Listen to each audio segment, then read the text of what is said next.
ओम शांति। आज 23 जून 2025 बाबा के महावाक्य हैं, मीठे बच्चे, तुम्हारा पहला सबक यानी पाठ है, मैं आत्मा हूँ, शरीर नहीं। आत्मा अभिमानी होकर रहो तो बाप की शांत रहेगी। प्रश्न है, तुम बच्चों के पास कौन सा गुप्त खजाना है जो मनुष्यों के पास नहीं है? उत्तर है, तुम्हें भगवान बाप पढ़ाते हैं। उस पढ़ाई की खुशी का गुप्त खजाना तुम्हारे पास है। तुम जानते हो, हम जो पढ़ रहे हैं भविष्य अमरलोक के लिए, न कि इस मृत्यु लोक के लिए। बाप कहते हैं, सवेरे सवेरे उठकर घूमो फिरो, सिर्फ पहला पाठ याद करो तो खुशी का खजाना जमा होता जाएगा। ओम शांति। बाप बच्चों से पूछते हैं, बच्चे आत्मा अभिमानी हो बैठे हो, अपने को आत्मा समझ बैठे हो। हम आत्माओं को परमात्मा बाप पढ़ा रहे हैं। बच्चों को यह स्मृति आई है, हम देह नहीं आत्मा है। बच्चों को देही अभिमानी बनाने लिए ही मेहनत करनी पड़ती है। बच्चे आत्मा अभिमानी रह नहीं सकते, घड़ी घड़ी देह अभिमान में आ जाते हैं। इसलिए बाबा पूछते हैं, आत्मा अभिमानी हो रहते हो? आत्मा अभिमानी होंगे तो बाप की याद आएगी। अगर देह अभिमानी होंगे तो लौकिक संबंधी याद आएंगे। पहले यह शब्द याद रखना पड़े, हम आत्मा है। मुझ आत्मा में ही 84 जन्मों का पाठ भरा हुआ है। यह पक्का करना है, हम आत्मा है। आधा कल्प तुम देह अभिमानी हो रहे हो। अभी सिर्फ संगम युग पर ही बच्चों को आत्मा अभिमानी बनाया जाता है। अपने को देह समझने से बाप याद नहीं आएगा। इसलिए पहले यह सबक यानी पाठ पक्का कर लो। हम आत्मा बेहद बाप के बच्चे हैं। देह के बाप को याद करना कभी सिखलाया नहीं जाता है। अब बाप कहते हैं, मुझे पारलौकिक बाप को याद करो, आत्मा अभिमानी बनो। देह अभिमानी बनने से देह के संबंध याद आएंगे। अपने को आत्मा समझ और बाप को याद करो, यही मेहनत है। यह कौन समझा रहे हैं? हम आत्माओं का बाप, जिनको सब याद करते हैं। बाबा आओ, आकर इस दुख से लिबरेट करो। बच्चे जानते हैं, इस पढ़ाई से हम भविष्य के लिए उच्च पद पाते हैं। अभी तुम पुरुषोत्तम संगम युग पर हो, इस मृत्यु लोक में अब बिल्कुल रहना नहीं है। यह हमारी पढ़ाई है ही। भविष्य 21 जन्म लिए हम सतयुग अमर लोक के लिए पढ़ रहे हैं। अमर बाबा हमको ज्ञान सुना रहे हैं। तो यहाँ जब बैठते हो, पहले अपने को आत्मा समझ बाप की याद में रहना है, तो विकर्म विनाश होंगे। हम अभी संगम युग पर हैं। बाबा हमको पुरुषोत्तम बना रहे हैं। कहते हैं, मुझे याद करो तो तुम पुरुषोत्तम बन जाएंगे। मैं आया हूँ मनुष्य से देवता बनाने। सतयुग में तुम देवता थे, अभी जानते हो कैसे सीढ़ी उतरे हैं। हमारी आत्मा में 84 जन्मों का पाठ नोंधा हुआ है। दुनिया में कोई नहीं जानते वह भक्ति मार्ग अलग है, यह ज्ञान मार्ग अलग है। जिन आत्माओं को बाप पढ़ाते हैं वह जाने और न जाने कोई, यह है गुप्त खजाना भविष्य के लिए। तुम पढ़ते ही हो अमर लोक के लिए, न कि इस मृत्यु लोक के लिए। अब बाप कहते हैं सवेरे उठकर घूमो फिरो, पहला पहला शबक यह याद करो कि हम आत्मा है न कि शरीर। हमारा रूहानी बाबा हमको पढ़ाते हैं यह दुख की दुनिया अब बदलनी है। सतयुग है सुख की दुनिया, बुद्धि में सारा ज्ञान है। यह है रूहानी स्पिरिचुअल नॉलेज। बाप ज्ञान का सागर स्पिरिचुअल फादर है, वह है देही का बाप। बाकी तो सभी देह के संबंधी है। अब देह के संबंध तोड़ एक से जोड़ना है। गाते भी हैं मेरा तो एक दूसरा न कोई। हम एक बाप को ही याद करते हैं, देह को भी याद नहीं करते। यह पुरानी देह तो छोड़नी है, यह भी तुमको ज्ञान मिलता है। यह शरीर कैसे छोड़ना है, याद करते करते शरीर छोड़ देना है। इसलिए बाबा कहते हैं देही अभिमानी बनो, अपने अंदर घोटते रहो। बाप बीज और झाड़ को याद करना है। शास्त्रों में यह कल्प वृक्ष का वृतांत है, यह भी बच्चे जानते हैं। हमको ज्ञान सागर बाप पढ़ाते हैं, कोई मनुष्य नहीं पढ़ाते हैं। यह पक्का कर लेना है, पढ़ना तो है ना। सतयुग में भी देहधारी पढ़ाते हैं, यह देहधारी नहीं है। यह कहते हैं मैं पुरानी देह का आधार ले तुमको पढ़ाता हूँ, कल्प कल्प मैं तुमको ऐसे पढ़ाता हूँ, फिर कल्प बाद भी ऐसे पढ़ाऊंगा। अब मुझे याद करो तो तुम्हारे वे कर्म विनाश होंगे। मैं ही पतित पावन हूँ, मुझे ही सर्वशक्तिमान कहते हैं। परंतु माया भी कम नहीं है, वह भी शक्तिमान है। कहाँ से गिराया है अब याद आता है ना। 84 के चक्र का भी गायन है, यह मनुष्यों की ही बात है। बहुत पूछते हैं जानवरों का क्या होगा। अरे यहाँ जानवर की बात नहीं, बाप भी बच्चों से बात करते हैं। बाहर वाले तो बाप को जानते ही नहीं, तो वह क्या बात करेंगे। कोई कहेंगे हम बाबा से मिलने चाहते हैं, अब जानते कुछ भी नहीं, बैठकर उल्टे सुल्टे प्रश्न करेंगे। 7 दिन का कोर्स करने के बाद भी पूरा कुछ समझते नहीं है कि यह हमारा बेहद का बाप है। जो पुराने भक्त हैं, जिन्होंने बहुत भक्ति की हुई है, उनकी बुद्धि में तो ज्ञान की सब बातें बैठ जाती हैं। भक्ति कम की होगी तो बुद्धि में कम बैठेगा। तुम हो सबसे जास्ती पुराने भक्त। गाया भी जाता है भगवान भक्ति का फल देने लिए आते हैं, परंतु किसको यह थोड़ी ही पता है। ज्ञान मार्ग और भक्ति मार्ग बिल्कुल ही अलग है। सारी दुनिया है भक्ति मार्ग में। कोटों में कोई आकर यह पढ़ते हैं समझानी तो बहुत मीठी है। 84 जन्मों का चक्र भी मनुष्य ही जानेंगे ना।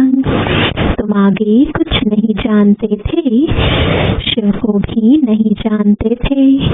शिव के मंदिर कितने ढेर हैं। शिव की पूजा करते, जल डालते, शिवाय नमः करते, क्यों पूजते हैं कुछ पता नहीं। लक्ष्मी नारायण की पूजा क्यों करते, वह कहाँ गए कुछ पता नहीं। भारतवासी ही है जो अपने पूज्य को बिल्कुल जानते नहीं। कृष्ण जानते हैं क्राइस्ट फलाने संवत में आया, आकर स्थापना की। शिव बाबा को कोई भी नहीं जानते। पतित पावन भी शिव को ही कहते हैं। वही ऊंच ते ऊंच है ना, उनकी सबसे जास्ती सेवा करते हैं। सर्व का सदगति दाता है। तुमको देखो कैसे पढ़ाते हैं। बाप को बुलाते भी हैं कि आकर पावन बनाओ। मंदिर में कितनी पूजा करते हैं, कितनी धूमधाम, कितना खर्चा करते हैं। श्रीनाथ के मंदिर में, जगन्नाथ के मंदिर में जाकर देखो, है तो एक ही। जगन्नाथ यानी जगतनाथ के पास चावल का हांडा चढ़ाते हैं। श्रीनाथ पर तो बहुत माल बनाते हैं। फर्क क्यों होता है, कारण चाहिए ना। श्रीनाथ को भी काला, जगन्नाथ को भी काला कर देते हैं। कारण तो कुछ भी नहीं समझते। जगन्नाथ लक्ष्मी नारायण को ही कहते हैं या राधे कृष्ण को कहेंगे।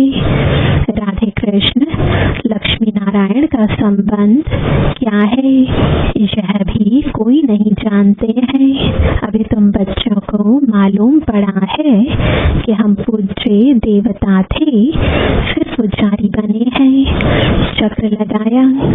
अभी फिर देवता बनने के लिए हम पढ़ते हैं। यह कोई मनुष्य नहीं पढ़ाते हैं, भगवान वाच है।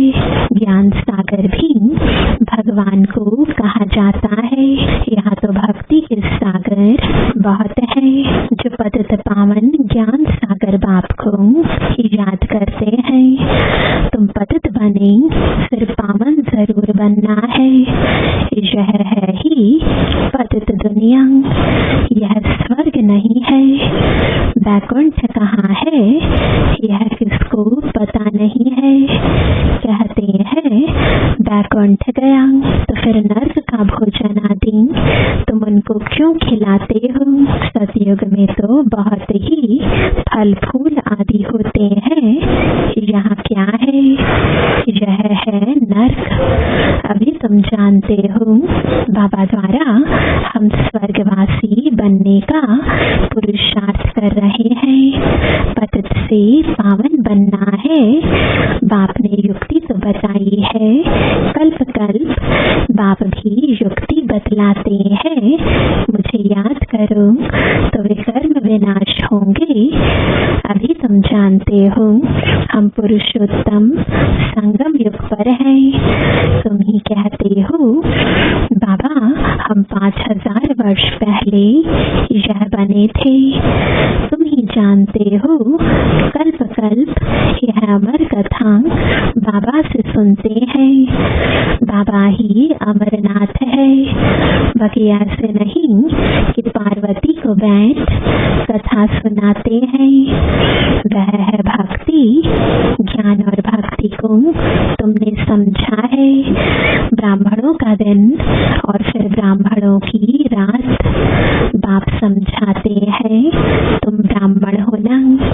आदिदेव भी ब्राह्मण ही था, देवता नहीं कहेंगे। आदिदेव के पास भी जाते हैं। देवियों के भी कितने नाम हैं। तुमने सर्विस की है, सब तुम्हारा गायन है। भारत जो वाइसलेस था वह फिर विशियस बन जाता है। अभी रावण राज्य है ना। संगम युग पर तुम बच्चे अभी पुरुषोत्तम बनते हो तुम्हारे पर बृहस्पति की दशा अविनाशी बैठती है, तब तुम अमरपुरी के मालिक बन जाते हो। बाप तुम्हें पढ़ा रहे हैं मनुष्य से देवता बनाने के लिए। स्वर्ग के मालिक बनने को बृहस्पति की दशा कहा जाता है। तुम स्वर्ग अमरपुरी में तुम जरूर जाएंगे। बाकी पढ़ाई में दशाएं नीचे ऊपर होती रहती हैं, याद ही भूल जाती है। बाप ने कहा है मुझे याद करो। गीता में भी है भगवान वाच काम महाशत्रु है। पढ़ते भी हैं परंतु विकार को जीतते थोड़े ही हैं। भगवान ने कब कहा? 5000 वर्ष हुआ। अब फिर भगवान कहते हैं काम महाशत्रु है, इन पर जीत पानी है। यह आदि मध्य अंत दुख देने वाला है। मुख्य है काम की बात, इस पर ही पतित कहा जाता है। अभी पता पड़ा है यह चक्र फिरता है। हम पतित बनते हैं, फिर बाप आकर पावन बनाते हैं ड्रामानुसार। बाबा बार बार कहते हैं पहले पहले अल्फ की बात याद करो। श्रीमत पर चलने से ही तुम श्रेष्ठ बनेंगे, यह भी तुम समझते हो। हम पहले श्रेष्ठ थे, फिर भ्रष्ट बने, अब फिर श्रेष्ठ बनने का पुरुषार्थ कर रहे हैं। दैवी गुण धारण करना है, किसको भी दुख नहीं देना है, सबको रास्ता बताते जाओ। बाप कहते हैं मुझे याद करो तो पाप कट जाए। पतित पावन तुम मुझे ही कहते हो ना। यह कोई को पता नहीं कि पतित पावन कैसे आकर पावन बनाते हैं। कल्प पहले भी बाप ने कहा था माँ में कम याद करो। यह योग अग्नि है जिससे पाप दग्ध होते हैं। खाद निकलने से आत्मा पवित्र बन जाती है। खाद सोने में ही डालते हैं, फिर जेवर भी ऐसा बनता है। अभी तुम बच्चों को बाप ने समझाया है आत्मा में कैसे खाद पड़ी है, उनको निकालना है।